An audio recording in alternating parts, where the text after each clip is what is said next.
The big political talk in the country is, when is President Zuma going to leave office as leader of this country? And it's something that seems to have confused and created complexity for his own organization, the African National Congress.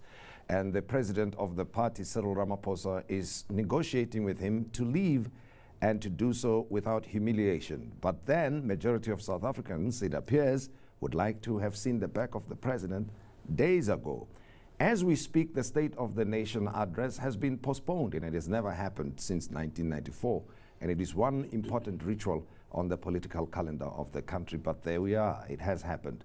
Thabang Motsohi is director at Lenomo Strategic Advisory, and Dumisani Hlophe, political analyst, UNISA School of Governance. Two analysts who are with me once again to discuss a different version or part two of the same story, because earlier this year we were talking about this and saying now that there's new leadership in the ANC, probably, you know, it's game over for President Zuma, but how it was going to pan out, we had no idea. But at least one thing we know, there's no State of Nation address currently that is being addressed by President Zuma. So who is going to pay for the lunch? The last time we spoke? All right, well, it's a draw. I accept it as such, and then the lunch will be on me. Because you know, we can't say he did not address the State of the Nation address, because there's no State of the Nation address to be addressed. Exactly. But it appears to be a complicated situation. A few days ago, Sunday, many people thought it was a foregone conclusion. The top six of ANC will meet with President Zuma, and then he'll automatically resign. It did not happen. So where do you think the talks are now, and why are they taking several days? It looks like it may even go on for weeks. In my view, I think the crisis that we have actually confirms, you know, the opinions some of us have heard about what is happening within the African National Congress, which is that there's been a crisis of leadership, especially, you know, amplified in the past decade. This is just the culmination of that. You know, I deal with organizations, and one of the most important things that you do and have to understand from an organizational behavior point of view is that you must manage such critical things effectively. And succession planning is one of those that are absolutely critical, especially for an organization like the ANC, which is in government, at a time when we've gone through such challenging times in the past 5 years. So people's level of anxieties have been very high because of the economy and many other pressures that they have, social pressures that they have as a result of that. So basically people were expecting swift transition, swift changes, an emphatic change, you know, and already there were indications that perhaps that change was going to be emphatic. Why? Because of what is happening at ESCOM. Now you have what is happening at ESCOM. The international community looks at that and says, yes, now at least there are signals that things are going to happen. And then you have this catastrophe, you know, in terms of handling the exit of the current state president. It is totally unnecessary. It should have been handled differently. The management of the communication with the public is absolutely poor. Well, so everything is, if you, on scale of 1 to 10, everything is at 3. But at least the leader of the ANC, Cyril Ramaphosa, issued a statement in that regard, and he seems to be positive that whatever is being discussed with President Zuma is constructive and productive, will bear fruit soon in a matter of days. What did you make of that statement? Well, it doesn't have content. I think the content of that statement, it basically says that hang in there, I'm handling this matter, sooner or later it will be sorted out. Which basically means that it says that, you know, Jacob Zuma as the president is being given more time to deal with particular issues. My biggest suspicion is that perhaps some of these negotiations that they are dealing with is the issue of how the legal fees are going to be funded. Because the biggest problem of Zuma post his presidential term, like if he steps down, it will be the case of the fees, because legal fees, because he's constantly in court. and even the courts have begun to say that, look, you are going to pay from your own pocket because it looks like you're abusing the judicial system, which in the first place is a system that is expected to protect at all costs. But here's a bigger issue, Tim. This crisis, they can only be a crisis if the leadership is poor. Because sometimes crisis and chaos are a very significant point of departure to learn what to do or not to do in organizational matters.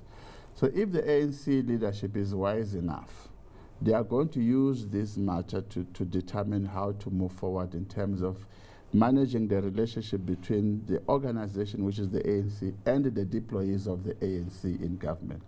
The biggest problem of the ANC in the past few years, it has been the inability of Luthuli House to deal with its errant leadership that it has been deployed in government. And once the ruling party is chaotic in itself, then that chaos gets duplicated at the government level and in the democratic state institutions.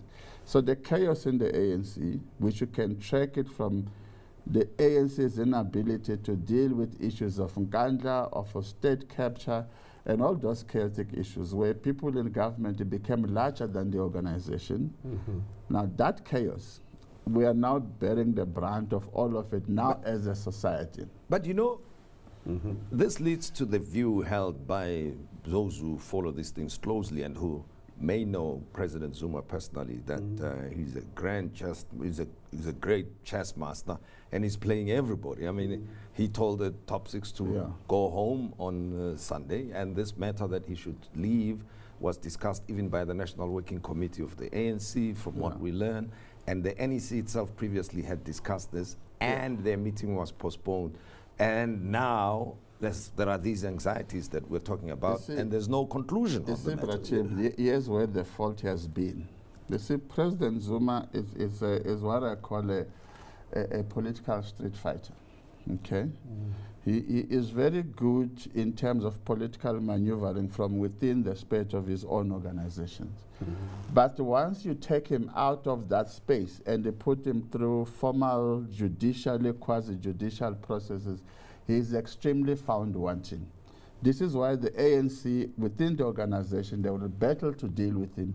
And yet the opposition, when they go to court, they deal with him effectively. Well, and then the procedures, right, or that the opposition parties, EFF, DA specifically, have been following, they seem to be, putting appropriate pressure on the matter. And they seem to have been in a better position to predict the outcome of the ANC processes. For instance, approaching the Speaker of Parliament to schedule the motion of no confidence deliberations, and the date set for the 22nd, and then changing and saying they actually want that before the State of the Nation address, thus precipitating the postponement that we see now. And even within that space, not much happening on the part of the ANC. So how else is this matter going to end? Are we going to reach the 22nd of February, where the motion of confidence will have to be debated in Parliament? It's a very difficult question, I think, to speculate on. But I think what is happening is, as Dumisani also indicates, the level of chaos in managing the organization is just beyond understanding. I'll give you one example. In organizations, when you go through the transformation of this kind, that is so massive, you make sure that the people that are at the top, that have been given the responsibility to manage that organization, have the executive authority to drive change. Now, Cyril was in Davos singing a particular hymn, which was being listened to with great interest. And what do you hear over a weekend? Secretary General of the ANC in Durban sings something else. I mean, in any organization, he would have been fired instantly because it is subverting the whole effort. Yeah, well, now, how do you manage an organization when its Secretary General, a very powerful person? I suppose the argument that can be made there, just a quick point, yeah. is that he was elected to it, he was not appointed, therefore he cannot, who It doesn't matter whether he was elected or not. It just shows that the authority of the president of the ANC is not being felt sufficiently enough at lower levels. Okay. That's where the problem is. But here is the point then, to go back to my question. The president of the ANC is battling to resolve the matter with a deployee, not an office bearer of the ANC. What does that say? Well, you know, it confirms what I've always said before, and what I wrote about in 2016 and 2014. When the organization is as broken as it is, and no one can deny that it is not broken. There is no center, for example. They're always talking about the political center. And I've been asking myself, if you're talking about the political center and you say decisions are made there, can anyone point to me where that center is? Who is in authority in that center? Who can then take decisions and make sure that they also happen? There is no center. Yeah. And that is a fundamental problem. Now, But we can answer your question, Tim. Yes. Directly. go ahead. Here's the story. The center is supposed to be the top six. And I'm saying supposed because that's what the constitution of the ANC says. Two, Cyril cannot, I think we are putting undue pressure on Cyril to act like a cowboy. You jump into this leadership saddle of this horse and you start cracking the whip. It doesn't work that in the context of organizational development. The ANC has the rules and regulations and constitution that determines that, you know, when the organization is going to do this thing, this is the process that is going to follow. So what did Cyril and this company do? They had an ordinary meeting of the NEC. People raised this issue, and the NEC said that you go and manage this issue. So that's what and they've done it through the NWC and themselves. Yeah, and they were going to come back to report today, which the meeting has been postponed. So here's the story. When you are a new leader of an organization which is fragile, you don't jump in and crack the whip. The first thing that you do, you reach out to those that you defeated and you show them that, look, you are still part of this organization. Don't go anywhere, we need you the most. So he has to act a bit more diplomatically, show a sense of statesmanship and all that. And the problem, by the way, of the outgoing leadership of the ANC, it was this extremism, this lack of statesmanship and lack of this reaching out and all of that. So Cyril, in this case, I think he has done well at two levels. Let me just interrupt you there, unfortunately, and I'm very curious about the two levels, but the matter that people are anxious about is the position of President Zuma. Does he have, he's still president, as we speak. What happens to the legitimacy of that position? Well, you only, look, legitimacy, Tim, this is what it means, that you occupy that position because you went through the proper processes. So he enjoys that authority there, that he is in that position. Legitimacy, it means you are seen to be doing what is expected of anyone in that position. Well, the idea is out there in the public mind that he's going anyway, but as to when, how, that's the problem. So he doesn't enjoy too much legitimacy right now because of all these court cases, the state of capture and all of this kind. It has taken that oomph, out of him. This is why it's been difficult to expect him that he will stand in front of society and say, this is where we are going. Okay.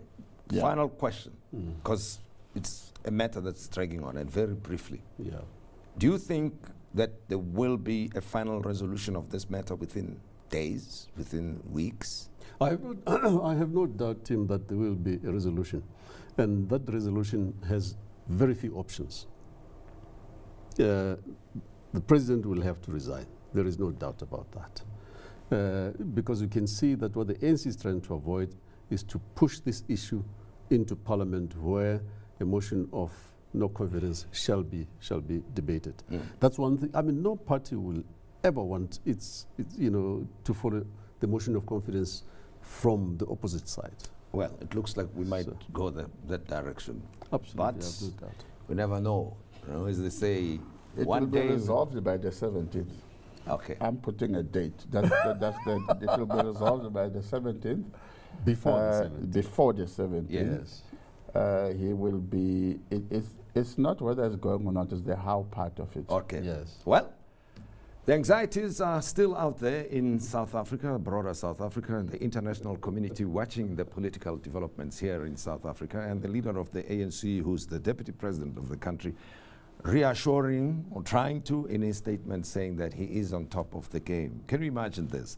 You have to negotiate with your boss in context of the presidency of South Africa to leave, and you happen to be his boss because you put him there as the leader of the organization, the ANC. So, very interesting, complex situation. Dumisani Hlophe and Thabang Motsohi, thank you very much. And from us, good night to you until next time.